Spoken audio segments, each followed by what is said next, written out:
Hello everyone, hello my dear students. मैं हूं Meenakshi from पवन वाग एकेडमी। बच्चों, पवन वाग एकेडमी में आप सभी का स्वागत है। बच्चों, क्रैश कोर्स की सीरीज ऑलरेडी हम लोगों ने स्टार्ट की है और उसके ऑलरेडी 13 चैप्टर्स अपलोड हो चुके हैं। आज हम लोग चैप्टर नंबर 14, बस 3 ही चैप्टर बचे, 14, 15, 16। उसके बाद क्रैश कोर्स पूरा कंप्लीट होगा। ओके, तो आज हम लोग देखने वाले हैं dual nature of radiation and matter. बच्चों, लाइट को ड्यूअल नेचर होता है। ड्यूअल नेचर मतलब particle as well as wave nature होता है। ऐसा एक्सप्लेनेशन इस चैप्टर में दिया है और उसी से रिलेटेड बहुत सारे फिनोमेनॉन हम लोगों ने, बहुत सारे प्रिंसिपल्स इस चैप्टर में स्टडी किए थे और उसी से रिलेटेड एमसीक्यूज आज हम लोग सॉल्व करने वाले हैं। तो स्टार्ट करते हैं आज का लेक्चर। हो सके तो फॉर्मूले सभी लर्न करो, फॉर्मूले आपको पता होने चाहिए, तभी हम लोग इसको सॉल्व कर सकते हैं। और ये रहा पहला क्वेश्चन 2021 का। सभी क्वेश्चंस मैंने 2021 के ही लाए हैं, तो 2021 के क्वेश्चन ज़रूर देखें सब लोग और हो सके तो खुद सॉल्व करने की कोशिश करें। तो बच्चों, सबसे पहला क्वेश्चन देखो क्या है। एनर्जी का फॉर्मूला सबको पता होगा, Hc/λ होता है। वही फॉर्मूला यूज करके हम लोग इसको सॉल्व करने वाले हैं। क्वेश्चन देखो क्या है। 25 सितंबर 2021 शिफ्ट 1 में पूछा गया सवाल, energy levels A, B and C of a certain atom correspond to increasing values of energy EA, EB, EC respectively. And EC is greater than EB है, is greater than EA है.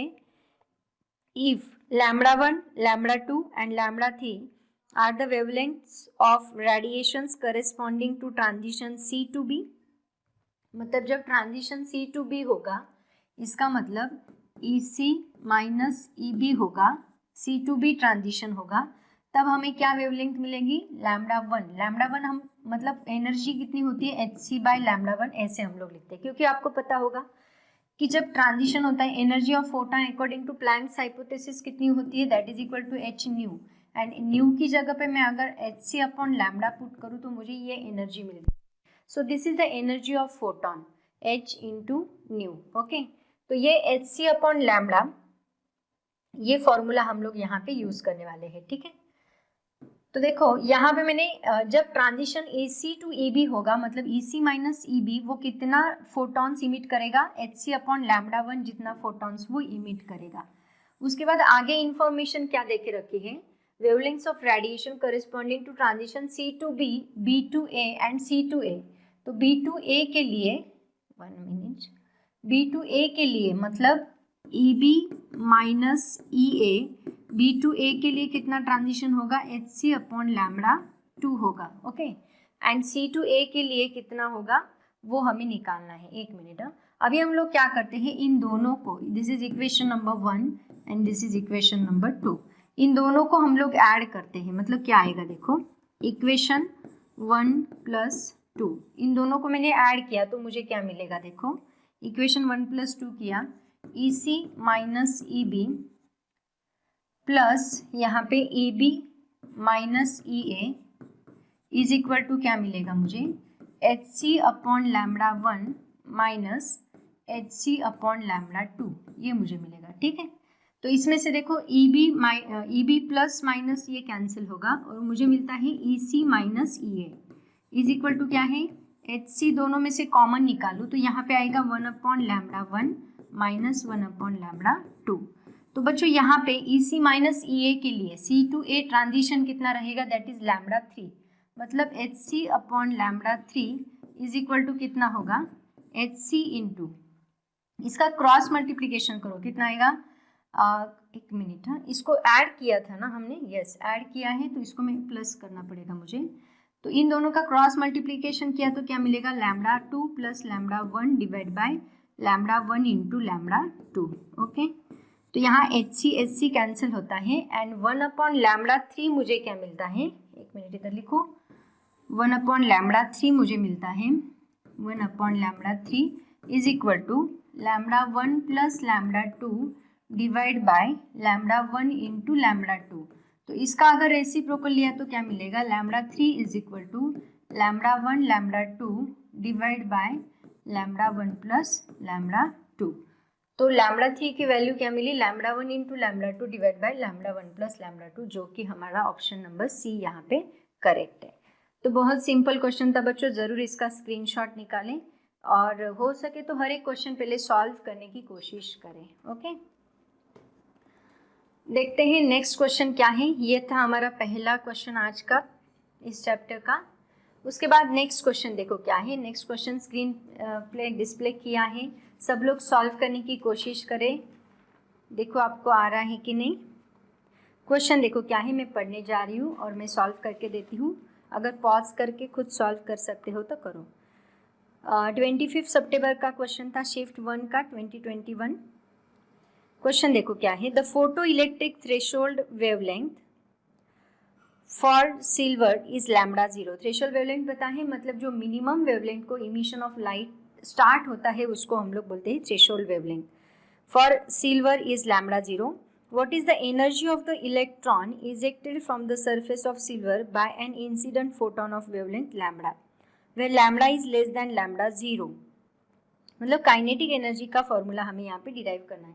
बहुत simple है बच्चों, ये तो lambda ज़्यादा है। देखो काइनेटिक एनर्जी क्या होगी, kinetic energy of ejected electron मतलब हमें निकालना है, तो hc by lambda minus hc by lambda 0, ये फॉर्मूला है। एक्चुअली फॉर्मूला क्या होता है काइनेटिक एनर्जी का, h nu minus h nu 0, ये फॉर्मूला होता है।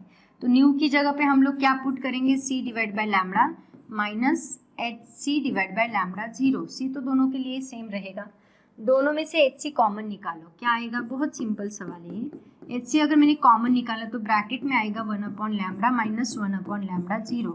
दोनों का क्रॉस मल्टीप्लीकेशन करो, kinetic energy is equal to मुझे मिलेगा h c into lambda 0 minus lambda divide by lambda into lambda 0, right. Lambda 0 minus lambda into divide by lambda into lambda 0। बच्चों यहाँ पे देखो बस इतना सा डिफरेंस दिया है, बहुत सारे बच्चों का कन्फ्यूजन हो सकता है। ऑप्शन कौन सा, बी यहाँ पे करेक्ट आ रहा है ना, बी लैम्बडा 0। देखो यहाँ पे बस इतना चेंज किया है उन्होंने, लैम्बडा माइनस लैम्बडा 0। बहुत सारे बच्चों का यहाँ पे कन्फ्यूजन हो सकता है, ठीक। ऑब्जर्व करके देन टिक करो, ठीक है। H c lambda 0 minus lambda divide by lambda into lambda 0। ये भी कुछ सेम नियर अबाउट सवाल था लास्ट जो हमने सॉल्व किया। इसका स्क्रीनशॉट निकालो जल्दी से और राइट डाउन करो, ठीक है। देखते हैं अभी नेक्स्ट क्वेश्चन क्या है। ये था क्वेश्चन नंबर 2। क्वेश्चन नंबर 3 देखते हैं क्या है।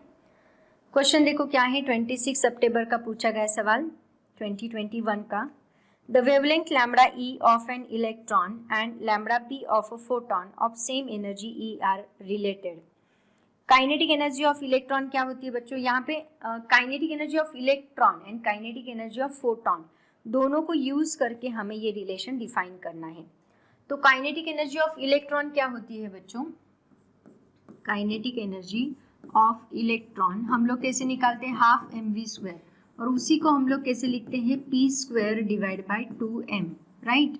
And p is equal to क्या होता है, p इज इक्वल टू होता है लैम्बडा डिवाइड बाय, सॉरी एक minute, p is equal to होता है h divide by lambda e। h is Planck's constant, lambda e। तो ये वैल्यू मैं यहाँ पे पुट करूँ तो मुझे क्या मिलेगा, kinetic energy is equal to p² मतलब h² डिवाइड बाय 2m into lambda e।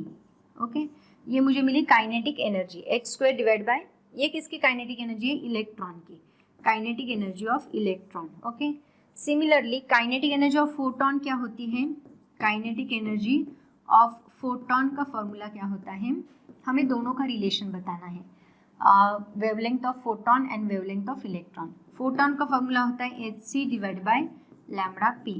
Okay, तो यहाँ पे दोनों को रिलेट करो, ये दोनों इक्वल है, सेम एनर्जी बोला है फोटॉन की एंड इलेक्ट्रॉन की, मतलब यहाँ पे E of electron is equal to क्या है, E ऑफ फोटॉन।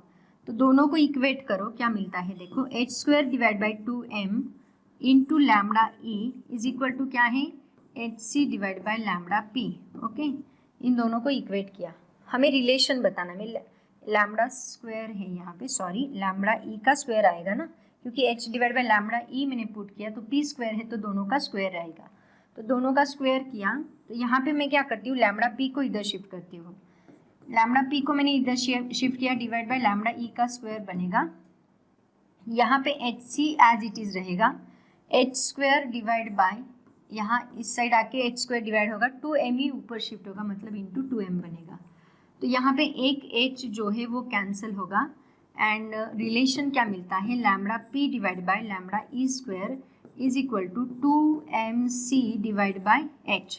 बच्चों अगर आप ऑब्जर्व करोगे तो मास कांस्टेंट है, वेलोसिटी कांस्टेंट है, h कांस्टेंट है, ये सभी चीज़ें यहाँ पे कांस्टेंट आ रही है, ये सब कुछ कांस्टेंट है। इसका मतलब क्या, हम लोग बोल सकते हैं कि लैम्बडा p जो है वो अगर इस साइड शिफ्ट किया तो इज इक्वल टू क्या बनेगा, constant into lambda E square बनेगा। इसका मतलब हम लोग बोल सकते हैं यहाँ पे रिलेशन कि लैम्बडा p जो है that is directly proportional to है लैम्बडा ई स्क्वायर।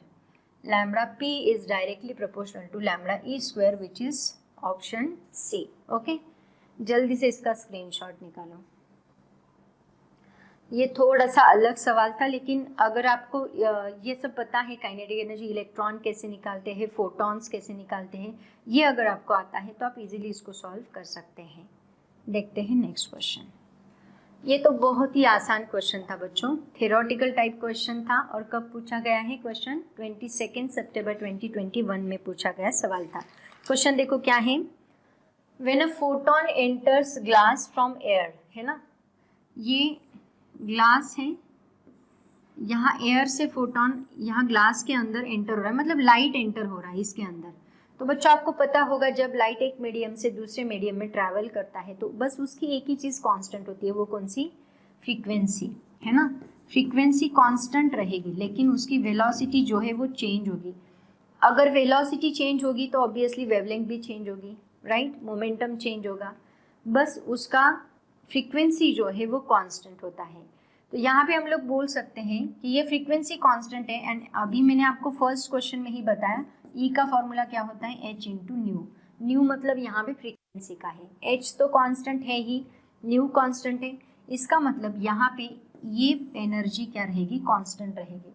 तो उन्होंने पूछा है quantity which does not change, does not change मतलब कांस्टेंट रहेगी, ऐसी कौन सी क्वांटिटी है, that is of energy only. बहुत ही सिंपल क्वेश्चन था ये, 22 सितंबर 2021 का क्वेश्चन। ये सब कुछ चेंज होता है, वेवलेंथ चेंज होता है, क्योंकि v का फॉर्मूला देखो क्या है, v is equal to nu into lambda है, तो ये कांस्टेंट है, इसका मतलब लैम्बडा चेंज हो रहा है, लैम्बडा चेंज होगा तो वेलोसिटी चेंज होगी, मोमेंटम का मास इंटू वेलोसिटी मतलब मोमेंटम भी चेंज होगा। तो ये सभी चीज़ें यहाँ चेंज हो रही है, बस यहाँ पे फ्रीक्वेंसी कांस्टेंट है, उसकी वजह से एनर्जी कांस्टेंट है। तो ये एक बहुत ही आसान सवाल था। चलते हैं नेक्स्ट क्वेश्चन की तरफ। नेक्स्ट क्वेश्चन देखो क्या है, 21 सितंबर 2021 का question. 3 bodies P, Q and R have masses m kg, 2m kg, 3m kg respectively. If all the bodies have equal kinetic energy, then greater momentum will be for body or bodies. Options दे के रखे हैं Q, R, P and Q, P। तो उन्होंने पूछा है कि कौन सी बॉडी का मोमेंटम ज़्यादा रहेगा। इसके लिए आपको रिलेशन पता होना चाहिए kinetic energy, mass and momentum का, है ना। अभी बताया मैंने काइनेटिक एनर्जी का रिलेशन क्या है, P square divide by 2m। P यहाँ मोमेंटम है ना। तो एनर्जी मतलब के से डिनोट करो या ई से डिनोट करो, is equal to P square divide by 2m।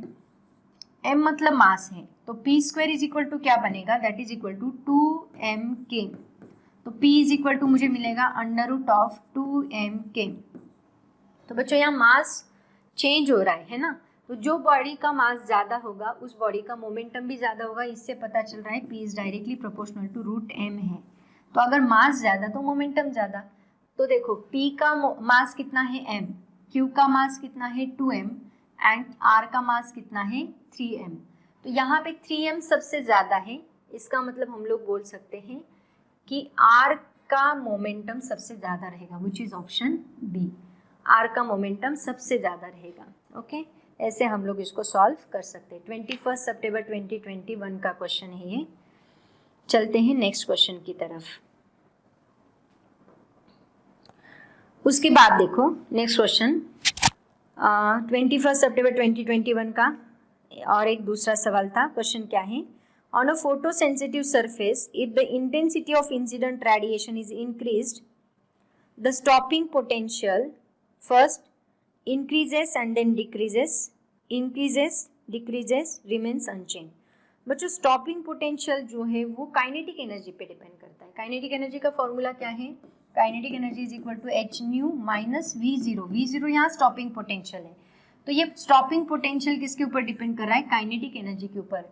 It does not depends on stopping potential, is not depends on stopping potential, is not depends on, ये डिपेंड नहीं करता इंटेंसिटी पे, नॉट डिपेंड्स ऑन इंटेंसिटी। इसका मतलब ये change होगा ही नहीं, remains unchange. ये ऑप्शन यहाँ पे करेक्ट रहेगा। अगेन वेरी सिंपल क्वेश्चन 2021 का, जल्दी से इसका स्क्रीनशॉट निकालो। चलते हैं आगे की क्वेश्चन की तरफ। नेक्स्ट क्वेश्चन देखो क्या है। Light of a frequency 2 times the threshold frequency is incident on photosensitive material. If the incident frequency is made 1/3 and intensity is double, मतलब क्या देखो, light of frequency 2 times the threshold frequency, मतलब initially frequency कितनी है? Initial frequency कितनी है? That is equal to, इसको मैं न्यू बोलती हूँ, इनिशियल फ्रीक्वेंसी को हम लोग न्यू बोलते हैं। न्यू कितना है? That is 2 times of threshold frequency, हम न्यू 0 से डिनोट करते हैं। तो बच्चों थ्रेशोल्ड फ्रीक्वेंसी मतलब क्या?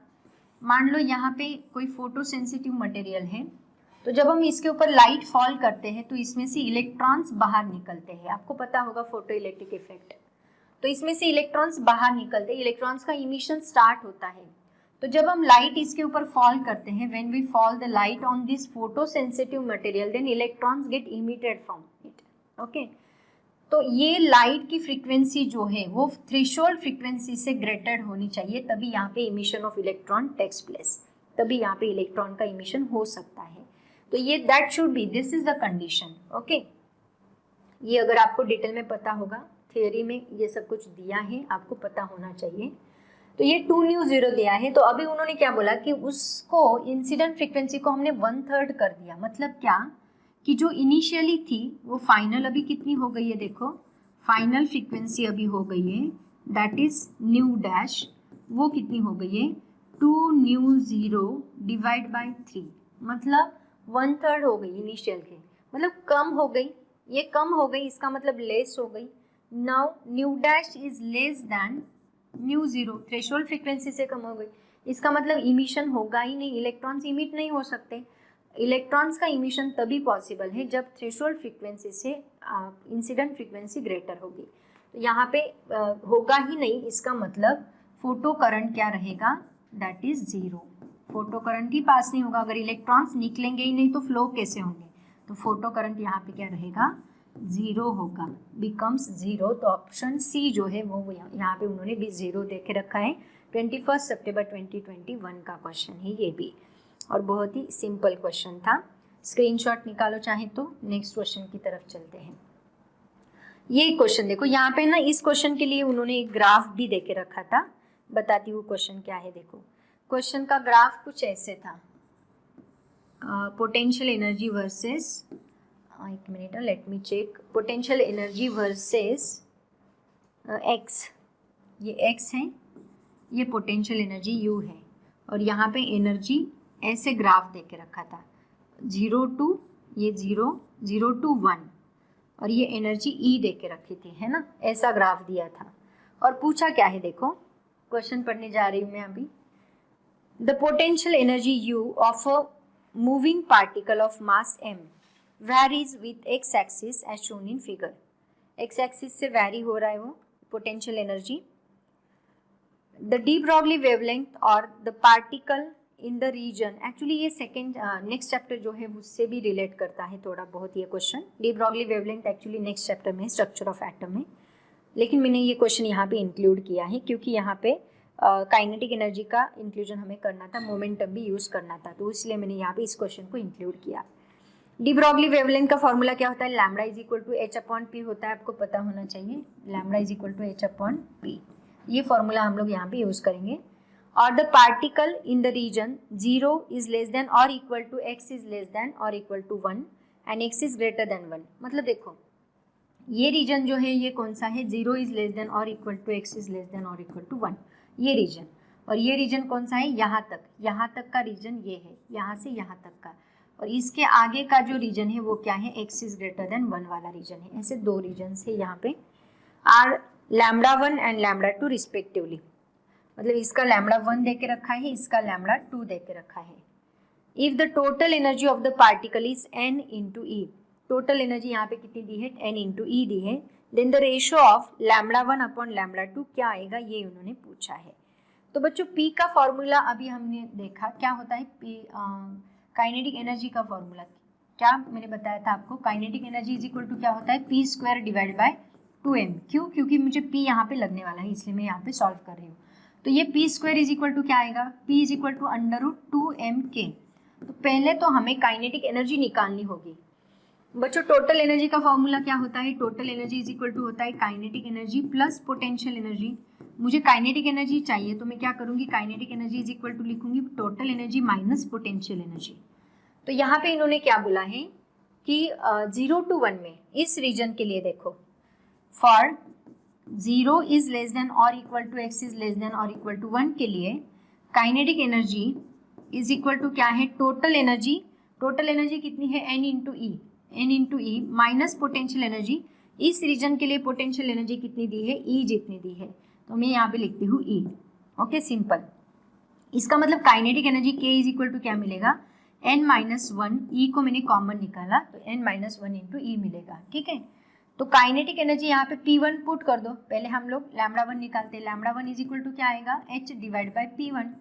तो P1 यहाँ पे पुट करो, क्या आएगा, λ1 is equal to h divide by under root of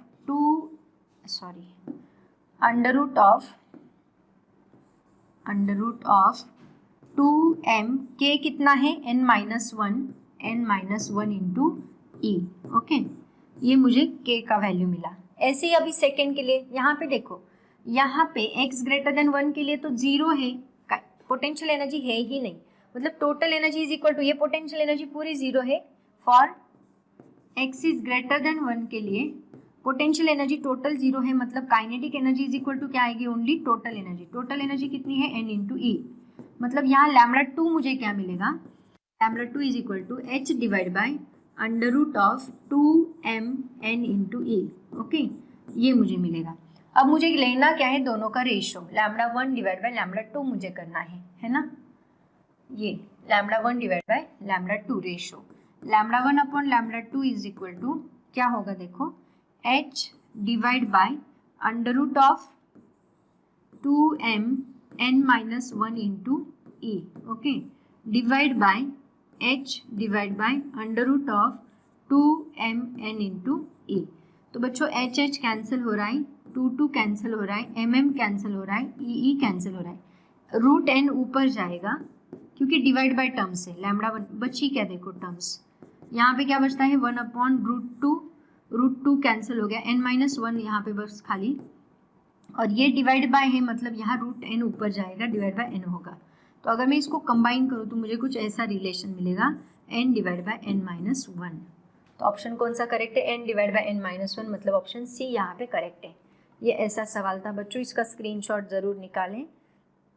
थोड़ा सा अलग टाइप का क्वेश्चन उन्होंने दिया था, लेकिन अच्छा सवाल था, है ना। चलते हैं नेक्स्ट क्वेश्चन की तरफ। नेक्स्ट क्वेश्चन देखो क्या है, 28 सितंबर 2021 का क्वेश्चन है। क्वेश्चन देखो क्या है, फोटो इलेक्ट्रॉन्स आर इमिटेड। अभी ये भी देखो, यहाँ पे है ना पोटेंशियल भी हमें यूज़ करना है। पोटेंशियल का फॉर्मूला इसके लिए आपको पता होना चाहिए। तो पोटेंशियल यूज़ करके पहले तो आपको चार्ज निकालना है और काइनेटिक एनर्जी का, ऐसे 2-3 चैप्टर्स का कॉम्बिनेशन करके उन्होंने ये क्वेश्चन पूछा है, इसलिए मैंने इंक्लूड किया। क्वेश्चन क्या है देखो, photo electrons are emitted when photons of energy 4.2 electron volt. मतलब फोटॉन्स की एनर्जी देके रखी है एच न्यू कितनी दी है, 4.2 इलेक्ट्रॉन वोल्ट, ये एनर्जी यहाँ पे दी है। Are incident on a photo sensitive metallic sphere of radius 10 centimetre. R कितना दिया है, 10 सेंटीमीटर। 10 सेंटीमीटर को हम लोग 10 इंटू 10⁻² मीटर करेंगे, तो आर इज इक्वल टू मुझे मिलेगा 10⁻1 मीटर। ओके, आगे एंड वर्क फंक्शन मतलब W0 कितना देके रखा है, दैट इज इक्वल टू 2.4 है ना, 2.4 इलेक्ट्रॉन वोल्ट। आगे the number of photo electrons emitted before the emission is stopped. मतलब n निकालना है। तो n के लिए फॉर्मूला मैं बताती हूँ, Ne is equal to number of electrons into ये क्या होता है, चार्ज। ये फॉर्मूला आपको पता होगा, quantization. Ne is equal to क्या होता है, Q होता है। तो इसके लिए मुझे n निकालना है, तो मुझे क्या पता होना चाहिए, Q डिवाइड बाई E। तो Q मुझे पता नहीं है, तो Q मुझे पहले निकालना होगा, है ना। E तो हमें पता है, E एक्चुअली यहाँ पे दे के रखा है, E का फॉर्मूला भी दे के रखा है। कितना E कितना होता है, 1.6 इंटू 10⁻⁻19 कूलम होता है। तो ये वैल्यू हम लोग यहाँ पे E की पुट कर सकते हैं, लेकिन Q मुझे पता नहीं। तो Q निकालने के लिए तो सबसे पहले मुझे पोटेंशियल पता होना चाहिए, एंड पोटेंशियल मतलब एस्केप पोटेंशियल निकालने के लिए मुझे काइनेटिक एनर्जी का फॉर्मूला यूज़ करना होगा। तो बच्चों काइनेटिक एनर्जी का फॉर्मूला देखो क्या है, kinetic energy is equal to होता है H nu minus W0 work function, है ना। तो एच न्यू कितना है यहाँ पे 4.2 माइनस 2.4, इसको सब्ट्रैक्ट करो तो 1.8 आता है। तो काइनेटिक एनर्जी अगर 1.8 है, इसका मतलब यहाँ पे इलेक्ट्रॉन वोल्ट मतलब पोटेंशियल आफ्टर 1.8 इलेक्ट्रॉन वोल्ट के बाद एस्केप होगा, मतलब V इज इक्वल टू हमें क्या लेना है, 1.8 वोल्ट लेना है। ओके, तो ये 1.8 वोल्ट V का फॉर्मूला हमें यहाँ पे यूज करना होगा। तो V is equal to V का फॉर्मूला जब यूज करेंगे तो Q की वैल्यू मिलेगी 1/4πε0, ये फॉर्मूला है, इंटू इलेक्ट्रोस्टैटिक चैप्टर में ये फॉर्मूला है Q डिवाइड बाई R। तो Q यहाँ पे हमें निकालना है, तो सभी वैल्यूज पुट करो। 1/4πε, V की वैल्यू कितनी है, 1.8 है। 1/4πε0 कितना है, 9 इंटू 10⁻9 है ना। ये वैल्यू गिवन है एक्चुअली, बस टाइप नहीं किया यहाँ पे। Q डिवाइड बाय R कितना है, 10⁻1। अभी हमने वैल्यू निकाली 10⁻1। तो ये मुझे Q निकालना है ना। तो Q को एज इट इज रखो, बाकी टर्म्स को इधर शिफ्ट करो। तो Q इज इक्वल टू क्या आएगा, 1.8 इंटू ये 10⁻1 इस साइड आके मल्टीप्लाई होगा, डिवाइड बाय 9 इंटू 10⁻9। ओके, तो ये कितना बनता है, Q इज इक्वल टू, मैं इसको 18 कर लेती हूँ, 18 जितना हो सके ना उतने फ्रैक्शंस हटा दो ताकि आपका इजी कैलकुलेशन हो जाए। राइट में शिफ्ट किया तो -2 बनेगा ये, डिवाइड बाय 9 इंटू ये +9 ऊपर शिफ्ट होने के बाद -9 बनेगा। 9 2 कितना होगा 18, मतलब Q की वैल्यू मुझे मिल गई 2 इंटू 10⁻11। ओके, अब मैं क्या करती हूँ, यहाँ पे E की वैल्यू Q की वैल्यू दोनों पुट करके n निकालती हूँ, मुझे n निकालना है। तो n इज इक्वल टू क्या आएगा बच्चों, Q divide by E, Q upon E है, तो एक मिनट, E स्मॉल e, तो n is equal to Q की value 2 into 10⁻11 divide by E की वैल्यू कितनी है, E की वैल्यू कितनी है 1.6, यस 1.6 इंटू 10⁻19 है ना। तो अभी क्या करते हैं, n इंटू, इसको मैं क्या करती हूँ देखो, 2 डिवाइड बाई इसको 16 कर लें, 16 इंटू ये 10⁻20 बन जाएगा, और ऊपर का 10⁻11 एज इट इज़ रहेगा। तो 2 1 2 2 8 है ना। इसका मतलब n is equal to 1 divide by 8 into 10⁻11 plus 20, 10⁻11 plus 20 कितना होता है, दैट इज़ 9। ओके, और ये 1.8 मतलब 0. एक मिनट, n की वैल्यू है ये, रुको इधर करते हैं। तो ये कितना होगा, n इज इक्वल टू 0.125 आएगा ये, है ना, इंटू 10⁻9। इस ऑप्शन एक डिजिट राइट में शिफ्ट कर लो, तो n is equal to 1.25 into 10⁸। ऐसा ऑप्शन है देखो बी वाला, है ना। थोड़ा बहुत सब ऑप्शन से 1.25 बस 10 की पावर 10⁶ है, 10⁻2 है, 10⁻4 है, तो ये ठीक से देख लो, ओनली 10 की पावर चेंज की है। तो 1.25 इंटू 10⁸ आना चाहिए। ओके, बहुत अच्छे से ध्यान देके सुनना है और ध्यान देके इसको सॉल्व करना है। स्टेबल आप है ना, स्टेबिलिटी के साथ क्वेश्चंस पढ़ो एंड स्टेबिलिटी के साथ सॉल्व करो। जब भी आप सीईटी का पेपर भी दोगे तो बहुत माइंड स्टेबल रख के आपको क्वेश्चंस पढ़ने हैं, उसके बाद ही अच्छे से सॉल्व करना है। ठीक है बच्चों, स्क्रीनशॉट ले लो, ये बहुत ही अलग टाइप का क्वेश्चन था। सीईटी के क्वेश्चंस भी इतने आसान नहीं होते, आपको प्रैक्टिस करना ही होता है। बहुत सारे क्वेश्चंस तो जेई लेवल के क्वेश्चंस हैं, मतलब जेई में भी पूछे गए सवाल है और सेम टाइप का क्वेश्चन सीईटी में भी पूछा गया है, तो उस लेवल के क्वेश्चंस है, तो उसके हिसाब से ही आपको तैयारी करनी है। चलते हैं नेक्स्ट क्वेश्चन की तरफ। ये लास्ट क्वेश्चन है, देखो अभी लास्ट क्वेश्चन क्या है देखो, 20 सितंबर का 2021 का क्वेश्चन है। क्वेश्चन देखो क्या है। When light of wavelength lambda is incident on a photosensitive surface, photons of power p are emitted। यहाँ का फोटो इलेक्ट्रिक इफेक्ट का जो टॉपिक है बहुत ज़्यादा इंपॉर्टेंट है, उससे बहुत ज़्यादा क्वेश्चंस पूछे गए हैं। Photosensitive surface, photons of power p are emitted, the number of photons n emitted in time t। मतलब नंबर ऑफ फोटॉन्स हमें निकालना है। तो पावर का फॉर्मूला हमें यहाँ पे यूज करना होगा। पावर का फॉर्मूला क्या होता है? Energy per unit time.